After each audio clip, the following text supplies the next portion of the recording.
चलिए आइए अब हम लोग देखते हैं फंक्शंस ऑफ मैनेजमेंट। मैनेजमेंट के क्या फंक्शंस होते हैं वो देखिए।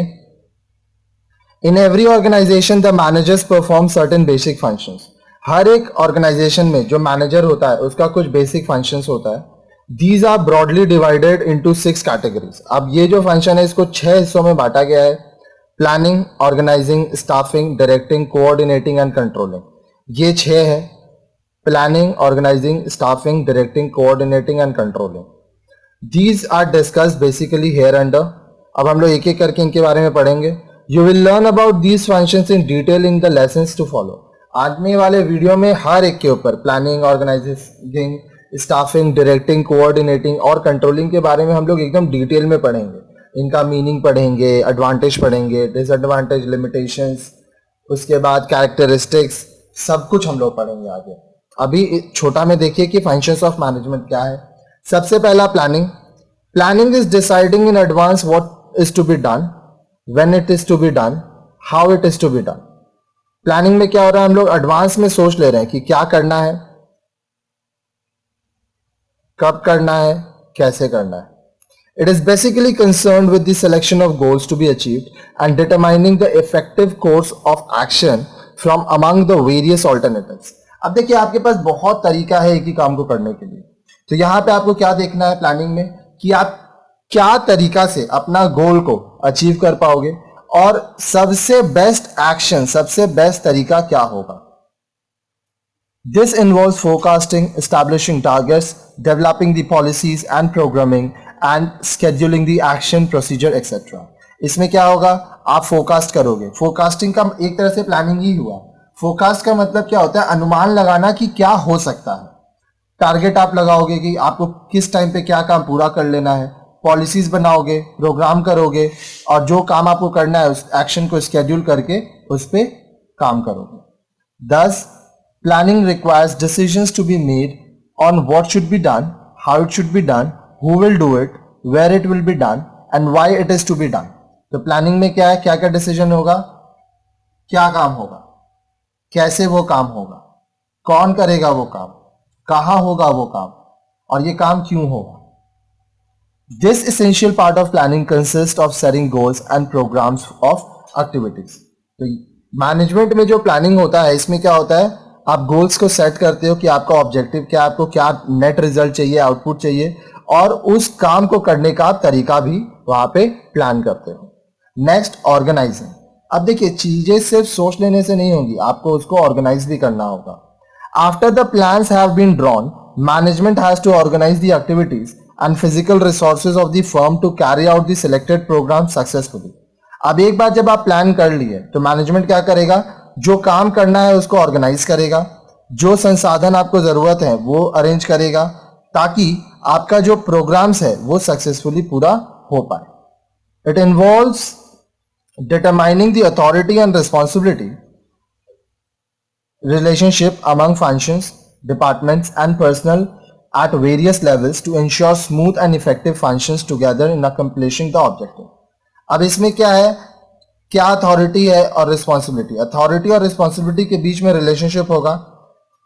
फंक्शंस, डिपार्टमेंट्स, पर्सनल अलग अलग लेवल पे कैसे काम होगा सही तरीके से, स्मूथली और इफेक्टिवली, ताकि जो आपका ऑब्जेक्टिव है उसको पाया जा सके। हमेशा याद रखिएगा हम लोग मैनेजमेंट में गोल्स के बारे में, ऑब्जेक्टिव के बारे में ही बात कर रहे हैं, क्योंकि कुछ ऑब्जेक्टिव से ही आप कोई काम करे हो, बिना उद्देश्य के इंसान कोई भी काम नहीं करता है। Thus, the organizing function of management is primarily concerned with identifying the tasks involved and grouping them into units and departments, and defining the duties and responsibilities of people in different positions within each department for well coordinated and cooperative efforts in the organization।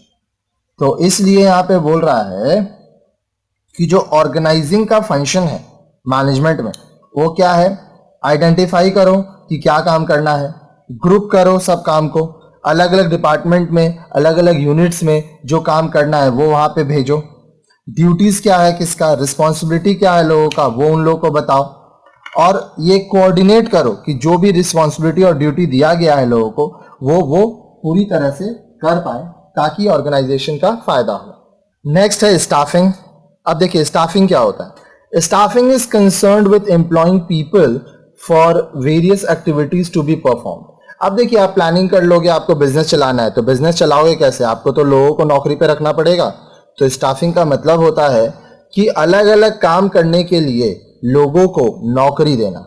The objective of staffing is to ensure that suitable person have been appointed for different positions. अब देखिए staffing का objective क्या है कि अलग अलग position के लिए जो सूटेबल लोग हैं, जिस इंसान को जो काम आता है उसको वही काम दिया जाए। It includes the function of recruitment, training and development, placement and remuneration and performance appraisal of the employees. तो स्टाफिंग में क्या है, आप रिक्रूट कर रहे हो, लोगों को नौकरी दे रहे हो, उनको ट्रेनिंग दे रहे हो, उनका डेवलपमेंट कर रहे हो। अब जब आप ट्रेनिंग और डेवलपमेंट का प्रोसेस में थे, आपको समझ में आ जाता है कि उसको कहाँ पर काम करवाना है, प्लेसमेंट है, फिर उसका जो सैलरी या वेज है वो आप दे रहे हो। साथ साथ एम्प्लॉयज का जो परफॉर्मेंस है उस पर उनको अप्रेजल मिल रहा है। अगर एम्प्लॉय अच्छा काम कर रहा है तो उसको प्रमोशन मिलेगा, उसको इंसेंटिव मिलेगा, as per the policies of the organisation उसको काफी कुछ सुविधाएं मिलेंगी। फिर है directing. The directing function of management includes guiding the subordinates, supervising their performance, communicating effectively and motivating them. तो डायरेक्टिंग में क्या है, आप डायरेक्शन दे रहे हो किसको, एम्प्लॉयज को, सबऑर्डिनेट्स जो आपके नीचे काम कर रहे हैं, आप उनको गाइड करोगे, सुपरवाइज करोगे कि वो किस तरह से काम कर रहे हैं वो आप देखोगे, उनसे अच्छे से बात करोगे और उनको मोटिवेट करोगे। A manager should be a good leader. जो भी मैनेजर है उसको एक अच्छा लीडर होना चाहिए। He should be able to command and issue instruction without arousing any resentment among the subordinates. अब देखिए वो अच्छे से अपना इंस्ट्रक्शंस लोगों तक दे पाए, अच्छे से अपने से नीचे जो सबऑर्डिनेट्स हैं उनके संग काम कर पाए, और इस तरह से व्यवहार रखे कि सब हंसी खुशी एक साथ रहे और खुशी खुशी काम करें। He should keep a watch on the performance of his subordinates and help them out wherever they come across any difficulty. अब जो लोग आपके नीचे काम कर रहे हैं, अगर आप मैनेजमेंट में हैं, आप मैनेजर हैं, तो आपके जो सबऑर्डिनेट्स हैं उनका परफॉर्मेंस पे आप ध्यान रखोगे, और अगर आपके सबऑर्डिनेट्स को कहीं पे डिफिकल्टी हो रहा है तो वहां पे आप उनको हेल्प भी करोगे।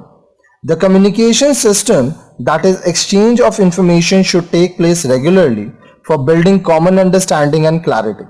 अब देखिए जो कम्युनिकेशन सिस्टम है, कहने का मतलब जो एक्सचेंज ऑफ इंफॉर्मेशन है वो रेगुलरली होना चाहिए। क्यों?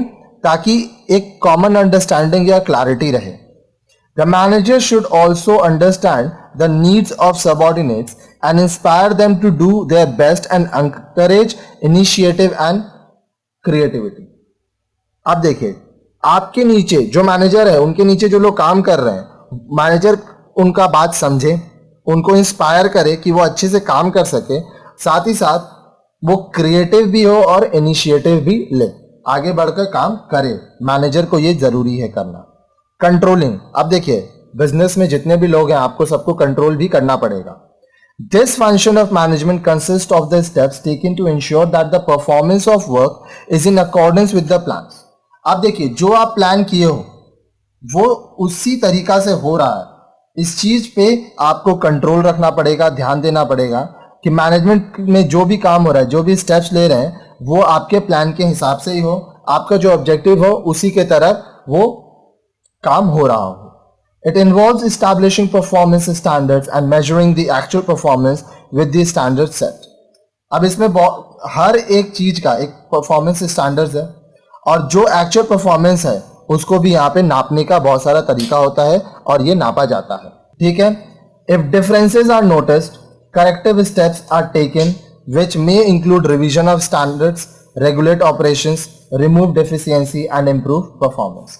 अगर मान लीजिए आप जो प्लान किए हो उस हिसाब से सब कुछ नहीं चल रहा है, डिफरेंस आप नोटिस किए हो, आप जो चीज चाहते थे उस हिसाब से चीजें नहीं हो रही है, तो आप क्या होगा, आप करेक्ट स्टेप्स लीजिए ताकि जो आप स्टैंडर्ड सेट किए थे, जो प्लान सेट किए थे उस हिसाब से सब कुछ हो पाए, ऑपरेशन सही से चल पाए, जो डेफिशिएंसी हुआ है, जो नुकसान हुआ है अब वो ना हो पाए, रिमूव करिए उसको, साथ ही साथ परफॉर्मेंस को बढ़ाइए। In short, planning, organising, staffing, directing, controlling ये बहुत ज़रूरी है किसी भी ऑर्गेनाइजेशन के सक्सेस के लिए।